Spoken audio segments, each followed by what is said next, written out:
Uh, William Nyon was born in 1920s, approaching to 1930s in Barkazal province before the annexation of Western Nuer to Upper Nile province, because at that time the Western Nuer was still part of Barkazal province during the Anglo-Egyptian government, condominium rule government, because there was a lot of cattle raiding between the Dinka and the Nuer. Then the Anglo-Egyptian government decided to annex the Western Nile to Upper Nile province, and they put a huge police post to the border, which lasted 26 years without cattle raiding between the Dinka and the Western Nile at that time, until independent time when the British and the Egyptian left the country. That is when the cattle raiding between the Dinka and the Nuer resumed. However, William Nyon was the most resilient man in the army. He was the man of unity. He was the man of hope. He was the only man who could smile even in the middle of the battle. He could even greet the low SPLA officials while standing. He could respect everyone. He was an elder. He used to carry the entire revolution in his heart.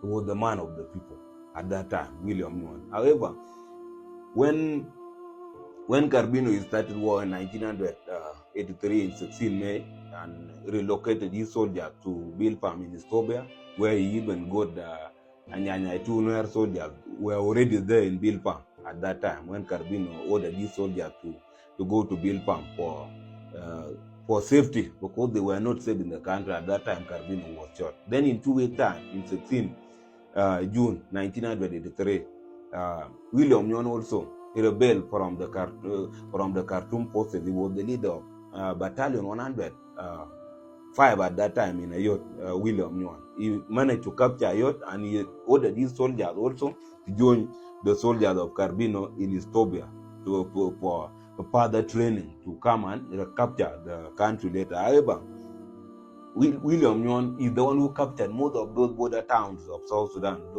Those towns like Itang. Itang was his favorite place, however. Those of Magui. And when the SPLA was to reign now, it was William Nyon also who captured Nasser. It was under his command. Even the recapture of Bor, it was under his still William Nyon at that time. However, when there was a lot of split in the SPLA, William Nyon split very many times, because at that time SPLA was losing its vision. SPLA had refused to put the manifesto of self-determination of the source in their manifestos, which made William Nyon to join those of Nasser faction, who had the ideology of self-determination of the source.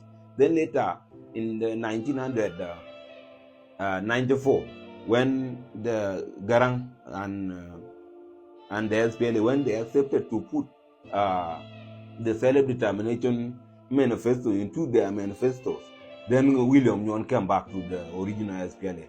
However, at that time, also Riek refused to come back, yet it was the reason he was fighting for the self-determination of SPLA to be, of the Southerners to be included into the manifestos. However, Riek still refused, and he formed another faction called SIM, South Sudan Independent Movement, to still fight Garang. However, they were exiled in the country. Before they were exiled in the country at that time, William Nyon came back to his position in the SPLA, and he was ordered to attack Reagit forces in Gunayot in Jonglei State. However, at that time, it was few soldiers which were given to William Nyon, and he stormed the bases of South Sudan Independent Movement of React. However, William Nyon was killed in 1996 by Reagit forces. That is what is said by the elders.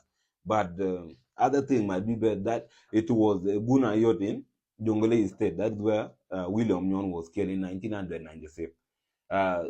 Yet we will never get the likes of William Nyon again, because he was the man of the people. He was the man of unity. He was the man who could not be killed, but he was just wasted like that. He was the finest soldier that the country had to sacrifice for the independence of our country. So those were the few remarks on William Nyon.